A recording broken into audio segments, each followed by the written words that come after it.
Hey everybody, back with another What's New weekly review. So this is a slightly what's kind of new. I have some updates on some stuff that I've been reading. So I think this was in a previous video already. So Colonel Weird Cosmogog. I said that I would continue to read these. Like I read the first issue, and I think they're on the last episode of this that I did. So I read them. This book continues to be such an awesome, easy breezy read. Like I really do love this story. The art's amazing. Can't say enough about it. It's by Jeff Lemire and Tyler Crook, and this is in the Black Hammer universe. So it's like a fully painted book. I'm pretty sure I mean, honestly, if you told me this was traditional, I would believe you. But everything is digital these days. But it looks very, very traditional to me. But tools these days, you can never really tell. So it's such a great read. It's not overly dialogued, beautiful to look at, great pacing, and it is very weird, as the title says. So check this book out. I highly recommend Colonel Weird Cosmogog.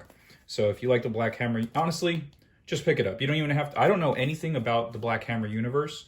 I've been picking them up here and there, but I've been wanting to read and trade, especially since issue 1 is a pretty penny, so I'm very hesitant to flip through it. So I want to get the trades for that. But these side stories, they're just fantastic. So this is an excellent book, so I highly recommend it. And I finally got around to reading Batman Black and White. This is the relaunch, and this was only okay. So this was issue 1. It had some great creators in it, fantastic artists and writers alike.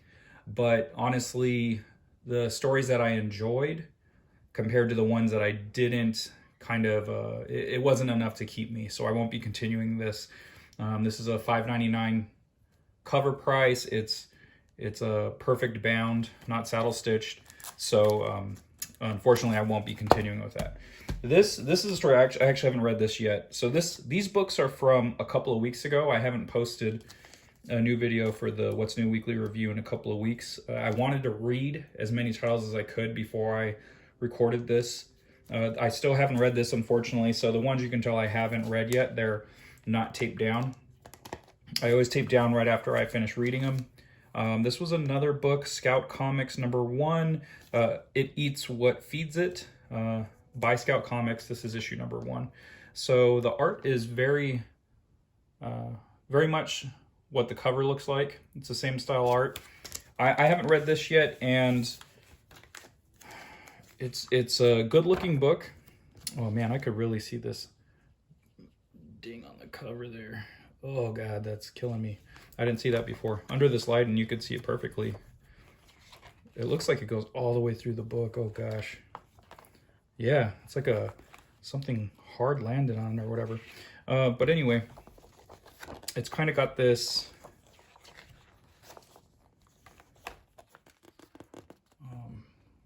almost like an anime style with a creepy, I don't know, Tim Burton-y vibe.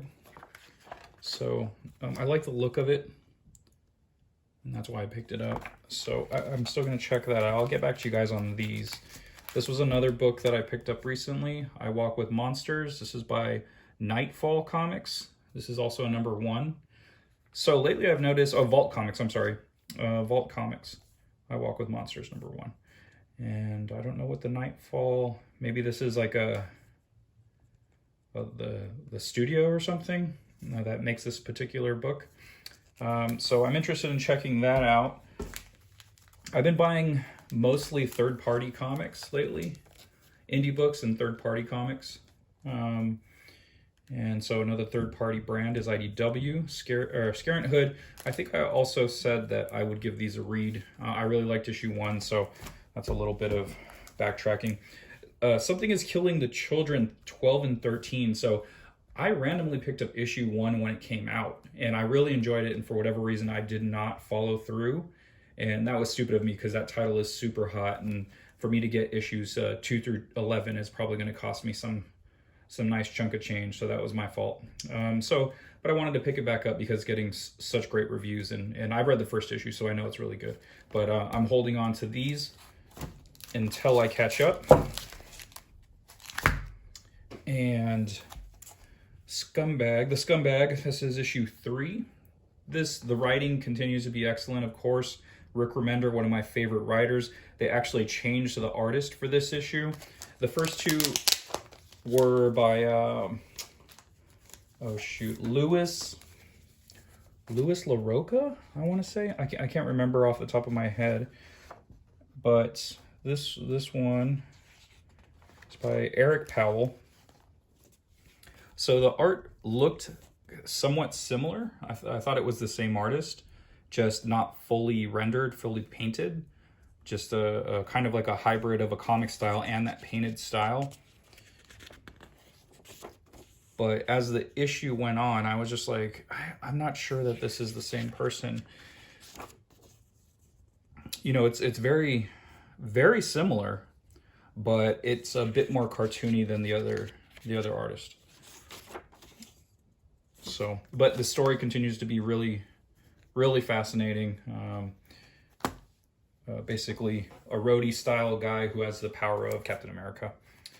And this, despite the cover, this is Future State Harley Quinn #1 by one of my favorite artists, Simone DeMaio, from TMNT versus Power Rangers.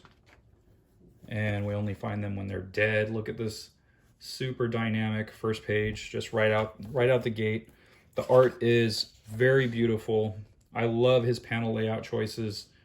The way he lays everything out it's excellent.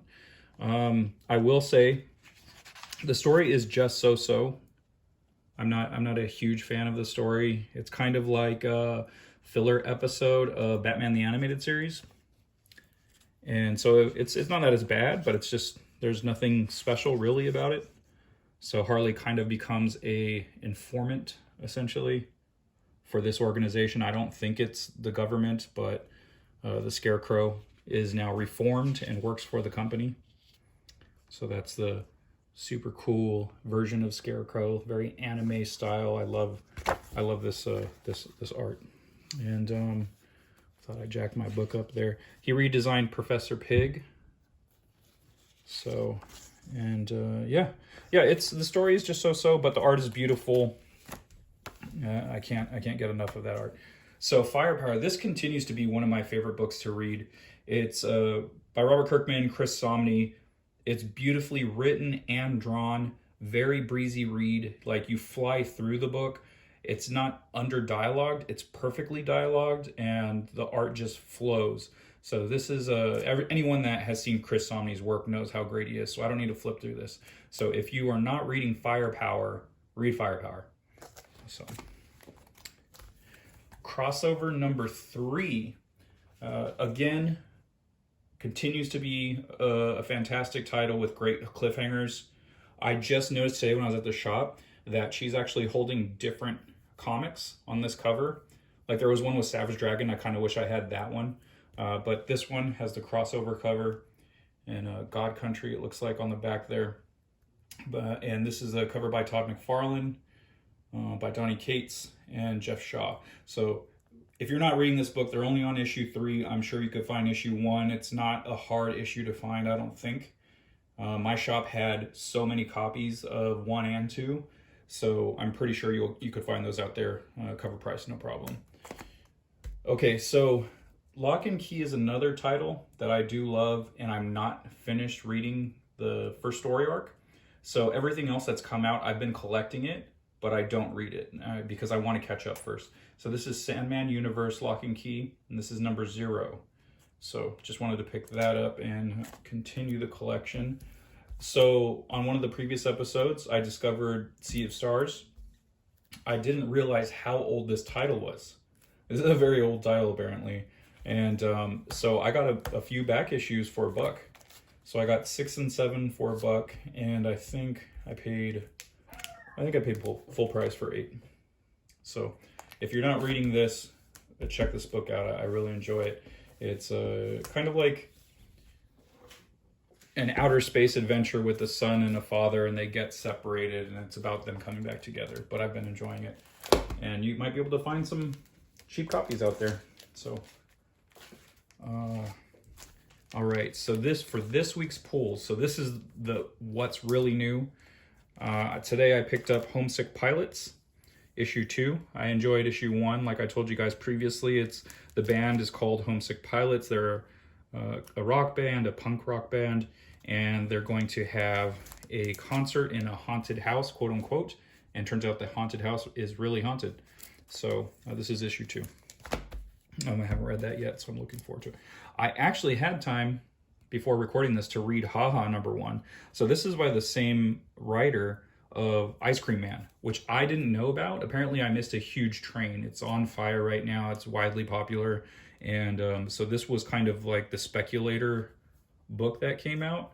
So, and unfortunately because of that, my comic shop only let me buy one of the 2 covers. And I've talked about previously, I love buying multiple covers. This is an excellent book. Like, if the first issue was the only issue, I would be completely fine with that. It seems like the first issue kind of wraps up a story in a way. It can clearly continue.